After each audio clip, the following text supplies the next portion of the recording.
네, 강의 다시 이어가겠습니다.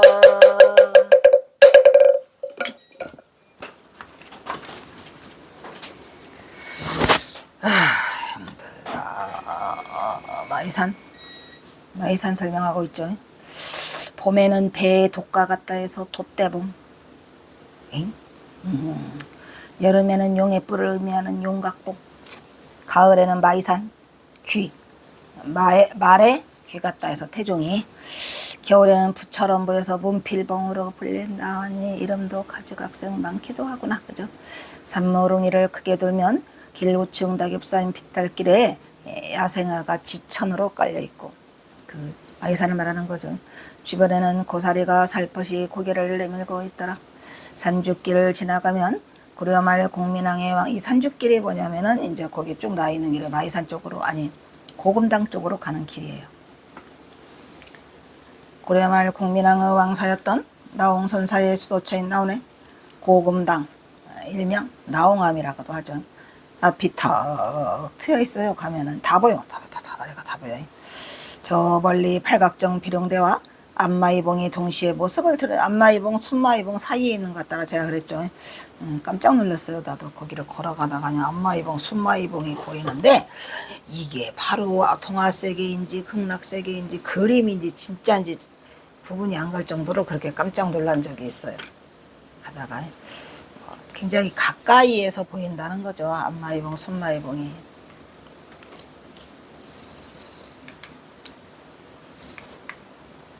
고금당에서 샘터를 지나서 20분 거리에는 비룡대 입구에 철계단이 있고, 나봉암 꼭대기에 세워진, 거기는 나옹암이 아니고 나봉암 꼭대기에 세워진 팔각정이자 비룡대에 서면 그동안 안마이봉에 가려 보이지 않던 순마이봉이 보여요. 비룡대에 가면 나는 걸어갔던 길이 안마이봉, 순마이봉이 다 보였던 것 같아. 비로소 그 모습을 살짝 드러내고, 그 왼쪽으로 5개의 작은 안봉으로 이루어진 삿갓봉이 있는데 그거를 관안봉이라고도 하더라. 5개의 작은 봉우리가 또 있어요. 전국에서 기가 제일 세? 나도 한 기 한다고, 나도 제일 세다 어쩔래. 전국에서 기가 가장 센 산으로 알려진 마이산. 이 품속에는 볼거리가 무궁무진하여, 그래서 경호선사가 마이산에 품었나 봐요. 그죠? 수선 안봉에 자연 경관이 빼어나 산 전체가 지방 기념물이더라. 왜냐면 그 마이산에 있는 탑사에 있는 그 돌들이 다 지방 기념물이에요.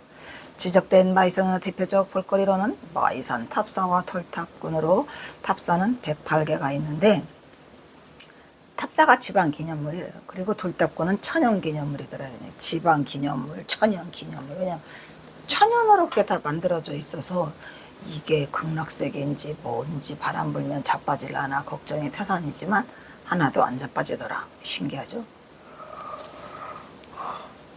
흔들다.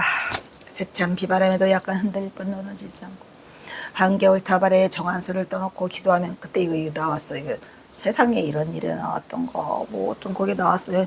정한수를 떠놓고 기도하면 사발에서 고드름이 하늘로 올라가는 거야. 신기하죠? 고드름이라는 거는 원래 천장에서 처마 밑에서 땅으로 밑으로 내려오는 거잖아요.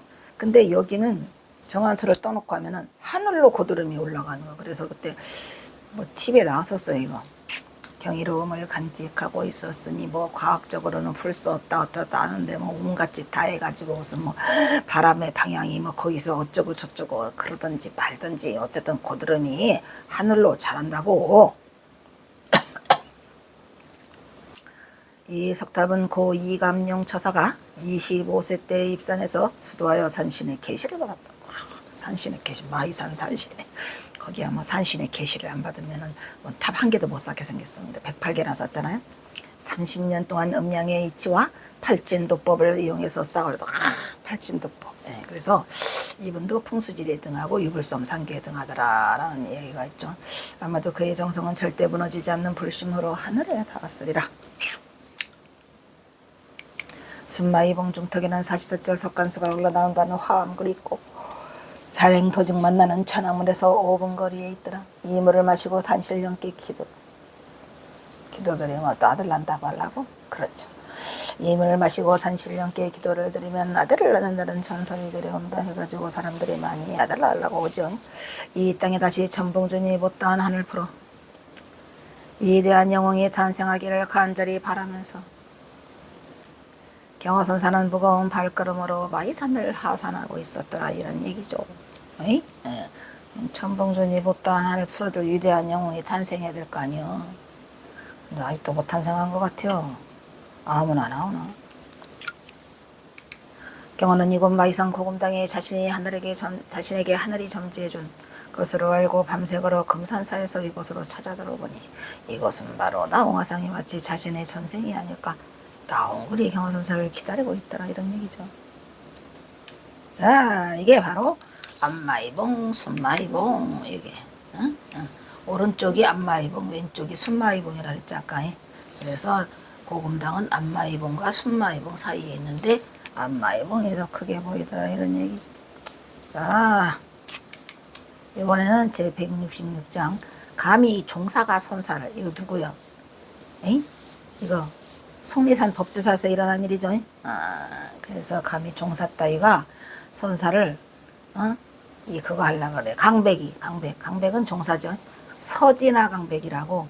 서진아 강백이 경호선사를 골탕 먹이려고 했다가 돼지게 혼나요. 이런 식. 자, 중북 속리산 법주사 속리산도 마찬가지 세속을 떠난 산이죠.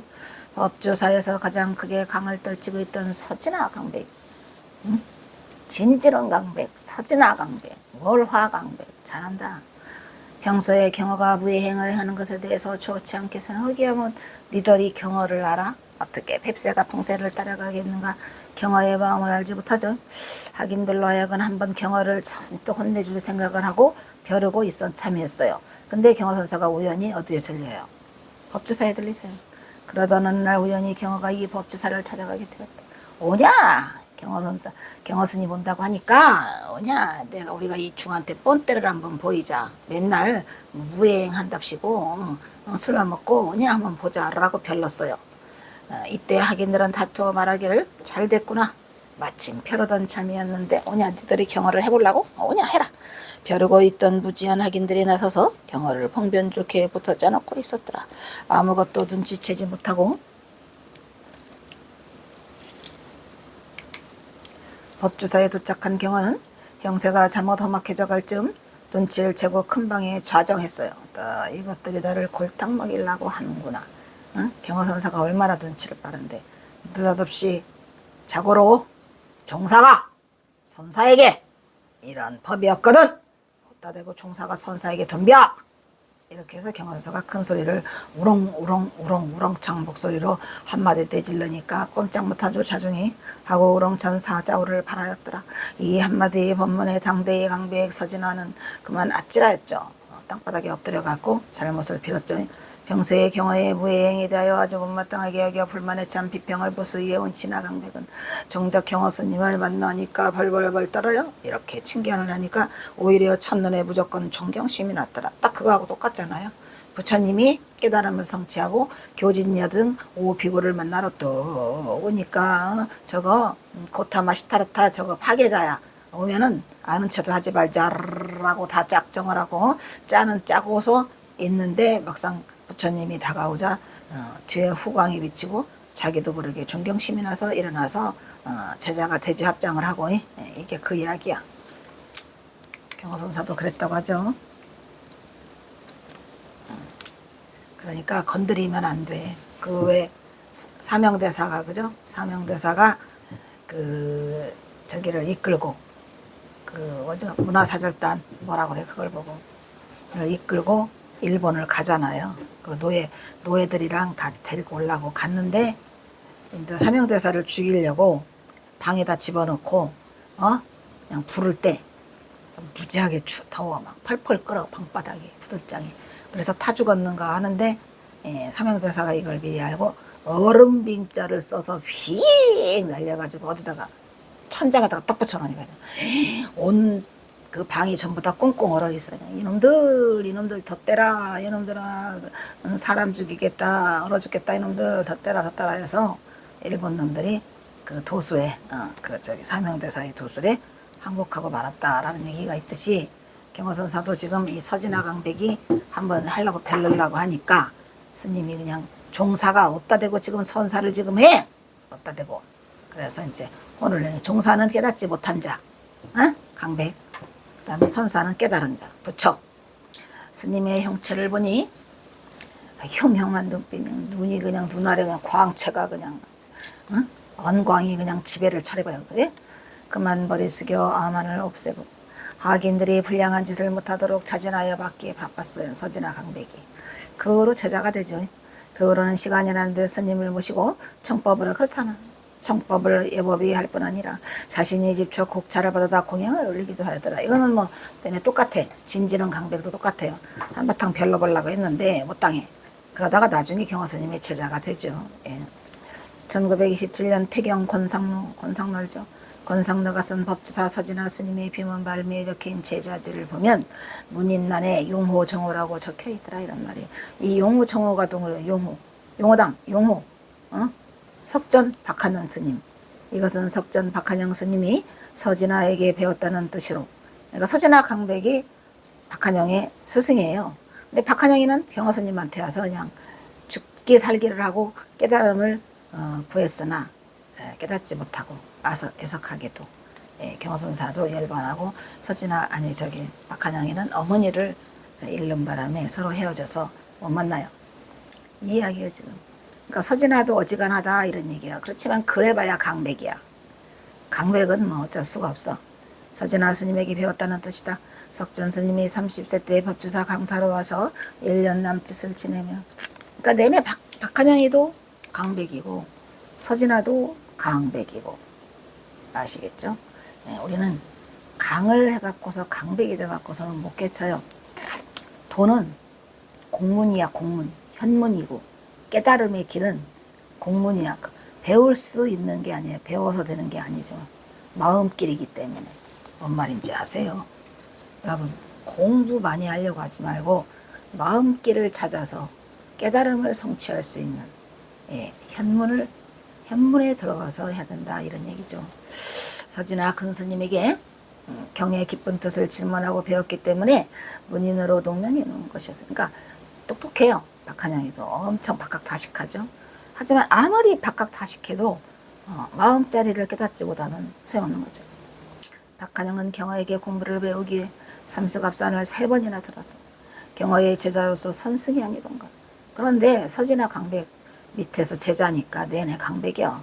서진화 강백은 이처럼 석전 스님이 당대의 석학들에게서 경을 배웠듯이 진화 또한 당대의 선지식들인 금강산 보강암의 대응 단종선사와 불각사의 설두 봉기선사, 용문사의 용호 해조대사로부터 경을 배워서 일대의 대종장이 되었더라.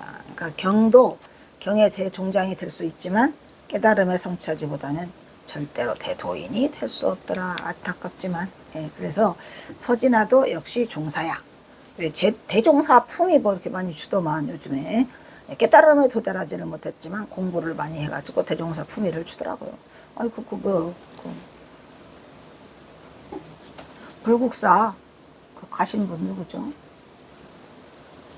종상스님. 종상스님은 왜 경허스님을 잡았으면 놓지 말았어야지. 안타깝지요. 그분도 되네. 경허스님까지는 잡았어요. 해보려고도 했어요. 근데 많은 사람들이 눈치가 있어서 못했는지 나하고 손을 잡지 못했죠. 바보지 뭐. 에휴, 그렇게 가버릴 걸. 그 많은 재산 가지고 경허선센터 하나 딱 세워놓고 경허선사 모시고 그렇게 했으면 만 대의 빚이 났을 텐데. 안타까운 일이죠. 대응 노장이나 용호선사 같은 이들은 경을 통달했을 뿐만 아니라 마음자리를 끼친 도인들이어서 그런 명한 종사들에게 배웠으니 진화 스님 또한 문자만 하는 강백이 아니라 그러니까 경허선사를 금방 알아보는 거죠.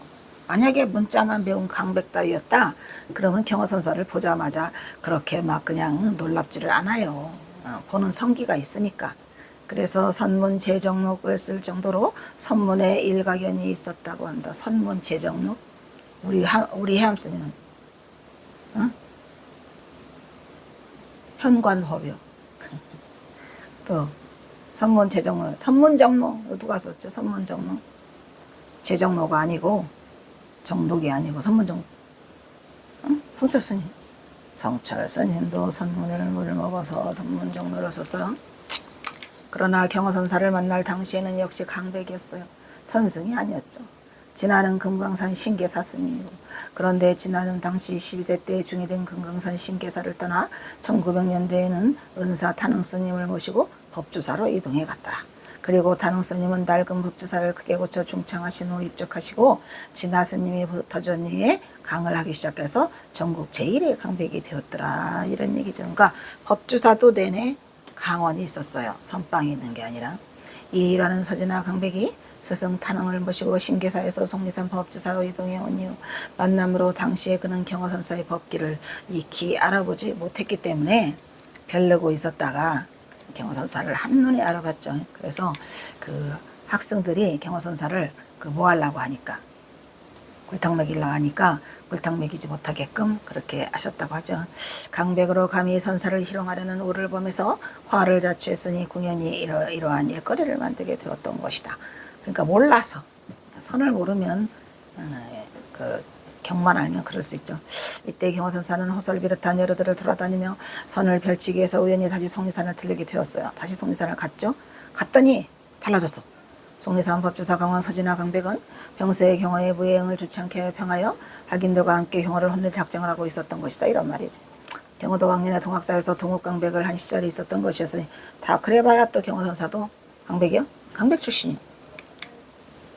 경허선사도 강백 출신이죠. 마침 제방을 펠력하던 경허선사가 법주사에 왔으니 무지한 학인들은 경허선사에게 봉별을 준 계획을 짜놨고, 형세가 자마 험악해 분위기를 감지한 경허선사는 금방에 저장하자마자 느닷없이 사자오를 내질렀죠. 여기서 경허선사의 위력은 뭐를 구분하죠? 종사와 선사를 크게 구분해요. 그게 달라지기 때문에. 종사와 선사는 하늘과 땅이야. 경허선사의 의지처를 살펴보면 서진화는 강백이고 경허는 대선사인 만큼 과거의 경허 역시 동학사에서 대강백으로서 멸칭을 떨치지만 결국 죽음을 목도하고 하는 극환상을 맞닥뜨리고 뭐예요? 사교 입선하죠. 교를 버리고 선을 택하는 대도를 성취하게 된 선지시 경허가 이러한 길을 밟았더라 이게요. 경허선사도 강백이었다는 것을 말하고 있는 거죠.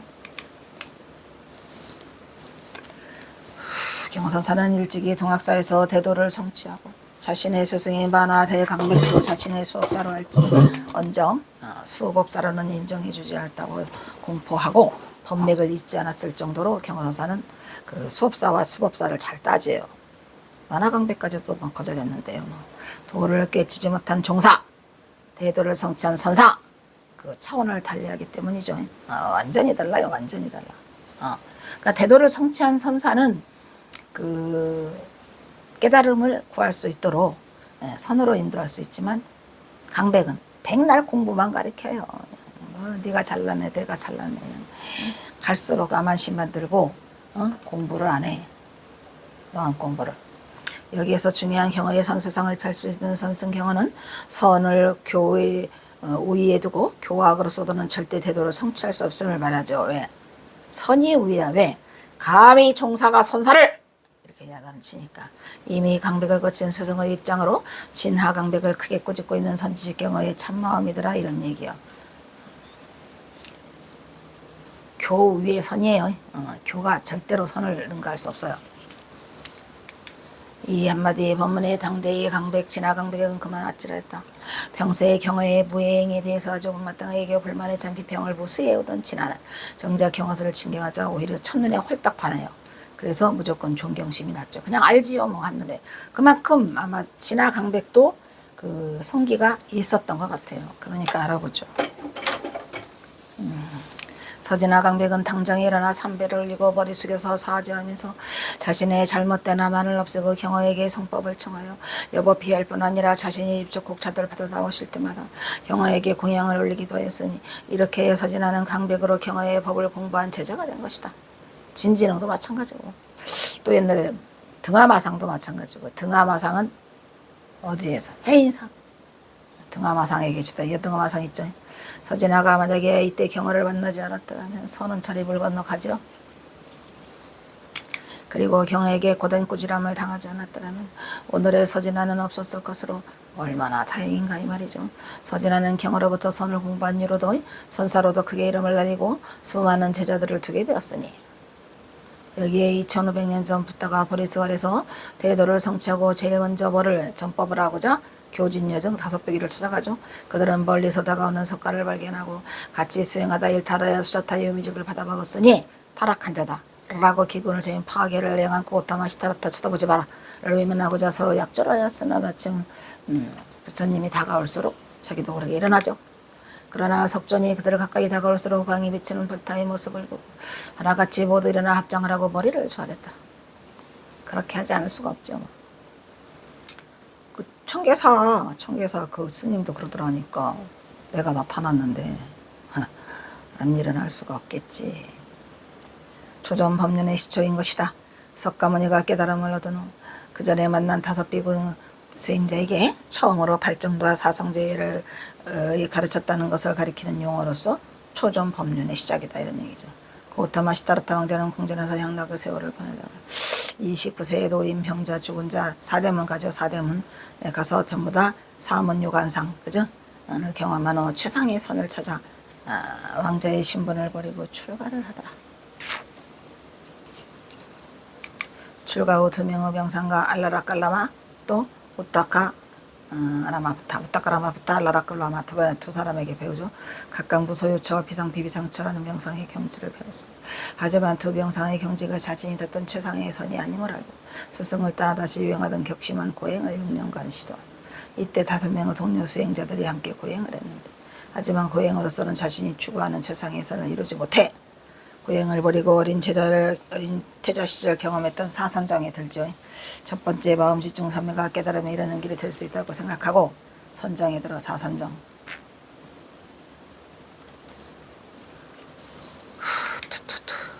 마을의 여인 수자타가 제공한 우유죽을 먹고 건강을 회복한 후 호흡에 대한 마음 챙김 수행으로 수십 년을 닦아 4단계의 마음 집중을 이룬 후 완전한 깨달음에 이르러 붓다가 되었으니 4년 처지의 시타르타는 부처가 된 후 깨달음을 법을 계기로 결심하고 처음으로 법을 가르칠 상대로 이전에 함께 고행했던 5비구니가 있는 5 수행자가 있는 바라나시의 도교원으로 갔죠. 바라나시의 도교원으로 찾아갔더나 5 수행자들은 멀리서 시타르타가 걸어오는 것을 보았죠. 나는 재지 말자 이렇게 해서 하죠. 이를 본 수행자들은 처음에는 시타르타가 고행을 포기하고 사치스러운 삶으로 돌아갔다고 생각하고 5 수행자 모두는 처음에는 붓다를 나는 찾지 말자고 거부하려 했지만 점점 가까이 다가오는 붓다를 보고 자연스럽게 맞아요 붓다가 설명하는 가르침을 듣기 시작했던 것이다. 저속하고 무의미한 쾌락에 빠지는 삶과 힘들고 무의미한 고행에 돌도하는 삶의 야한 극단을 피해 쾌락과 고행, 쾌락도 아니고 고행도 아닌 거죠. 그 야한 극단을 다 버려야 돼. 그래서 깨달음과 열반의 경지에 도달하게 하는 길이 바른 길이다 이런 얘기요. 그래서 이게 쾌락과 고행이 바로 양극단이에요. 버려야죠. 중도의 길을 택해야죠.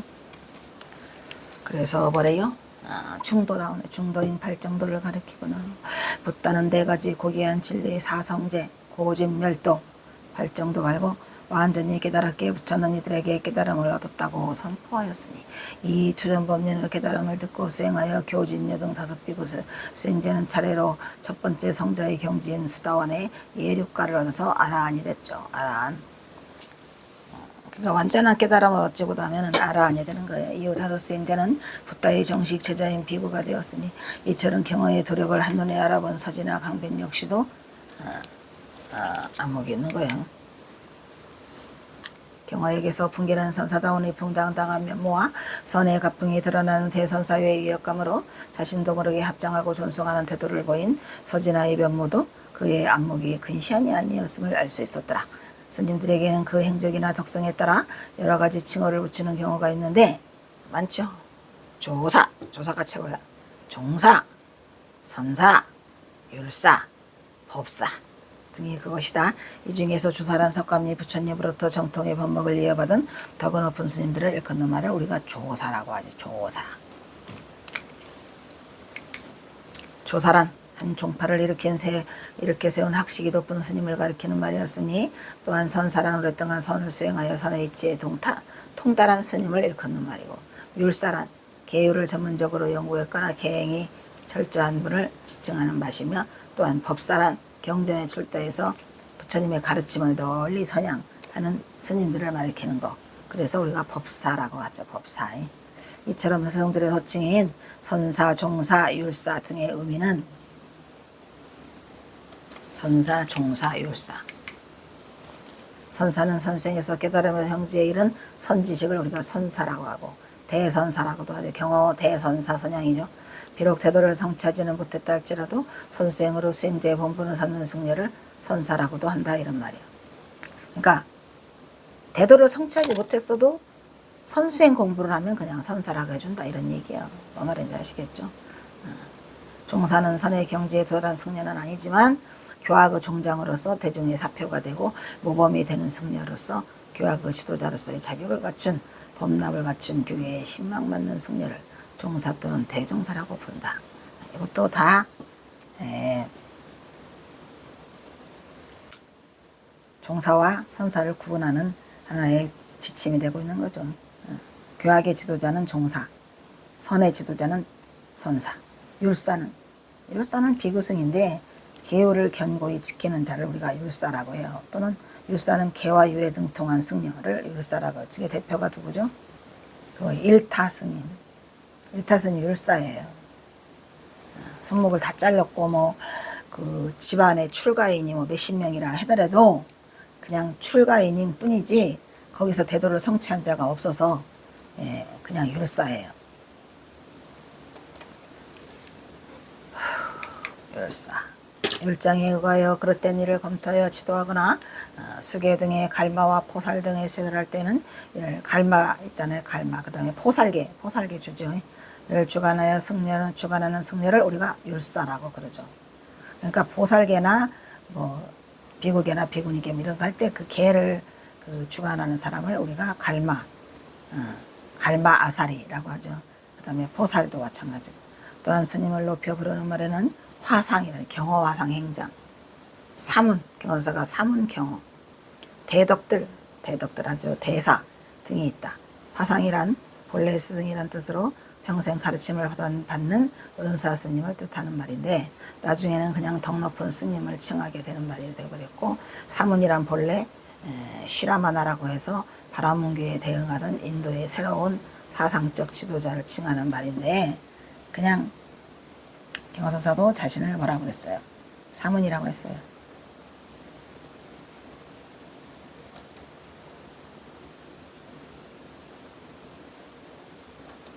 사문. 부처님도 고타마시타르타 사문이라고 하죠. 서가모니 부처님도 사문 중에 한 사람으로 통했는데 그 불교에서 출가 사임자를 일컫는 말을 전부 다 사문이라고 했어요. 사문. 대덕이란 덕이 높은 분, 대사란 큰 스님, 이 밖에도 국사, 왕사, 채사라는 말이 있다. 이러한 명칭은 역사적으로 한 나라의 황제나 국왕을 이 덕 높은 스승님들을 나라의 정신적 지도자로 모시기 위해서 위촉했던 말들이다. 국사, 왕사 다 있죠. 제사. 이렇게 경호는 자신이 선사임을 내세우며 아무리 서진아가 대종사라고 하지만 감히 종사가 선사를 희롱하는 처사를 호통하고 다스리니까 서가모니 부처님이 그 대종사들인 선의 종장 아무리 그가 대종사인들 선의 종장 앞에서는 꼼짝도 하지 못하니 무릎을 꿇고 말았더라 이 말에 누가 서진아 강백이 경호선사에게 그죠? 이것은 석전 박한영이 경호의 지대로서 법을 구하러 삼수갑상까지 들었던 대속학이었지만 서진아의 분하에서 공부했던 석전이라 할지라도 경호의 선지를 구하기 위해서 삼수갑산을 3번이나 다녀간 사실이 종사가 깨달음을 성취한 대선승 경호를 뛰어넘을 수 없었음이었으려. 종사는 결코 선사를 뛰어넘지 못한다 이 말이에요. 깨달음을 성취한 거와 공부를 많이 한 거는 차원을 달리하고 있죠. 그렇게 해서 경호선사가 법주사를 가셨다가 서진아 강백에게 크게 당할 뻔하셨는데 경호선사가 알아차려 가지고 그거를 제압하는 이러한 내용이 여기에 써 있는 거예요. 일단 또 한 강의 넘어가나? 넘어가는 것 같은데. 자, 또 여기서 끊어야 되겠는데. 아이고. 아무리 그가 안 읽어졌어? 아무리 그가 대종사인들 선의 종장 앞에서는 꼼짝도 하지 못하고 무릎을 꿇고 말았더라. 이것은 석전 박한영이가 경허선사의 제자로서 법을 구하려 삼석합산을 3번이나 드나들었는데 대석학이었지만 서진아의 문화에서 공부를 했던 석전이라 할지라도 경허의 선지를 구하기 위하여 삼석합산을 3번이나 다녀간 사실이 있었음을 깨달음을 성취한 대선승경어를 뛰어넘을 수 없었다 이 말의 종사가. 자, 일단 또 여기서 마치도록 하겠습니다.